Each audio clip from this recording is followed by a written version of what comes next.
Good day, Sir, Madam.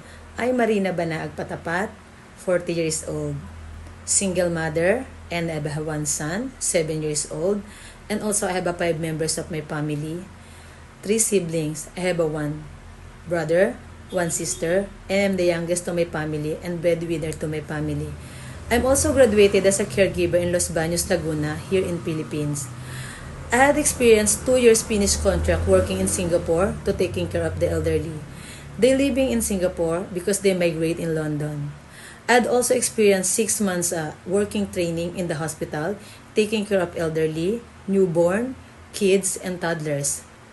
Apply all the medication, do dressing, and taking care of the newborn. And also I have a 5 years experience working Finnish contract here in Philippines to Oralius family, taking care of Alzheimer, 87 years old, elderly, and also the 8 years old grandson. My duties and responsibilities is, first, I wake up 5:30 in the morning to prepare myself to doing the house call. I do cooking to prepare the meal for the patient and also the kids, do bathing, cleaning, ironing, washing, and marketing. And my duties and responsibilities is to assist the patient to bring in the hospital weekly checkup. I live in my Oralius family, my last employers, because they living in Philippines to go back in America to migrate also together with the own family. I have also experience in Hong Kong. I'm an ex-Hong Kong worker.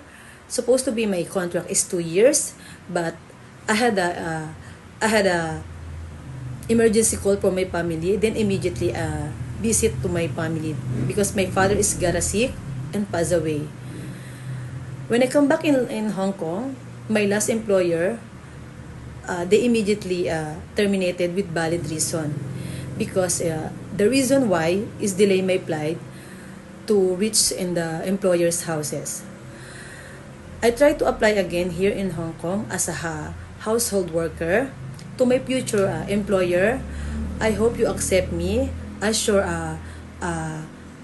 good worker to your family. I will do my best that I can to serve to you and together with your family, with your relatives. I will do the best that I can.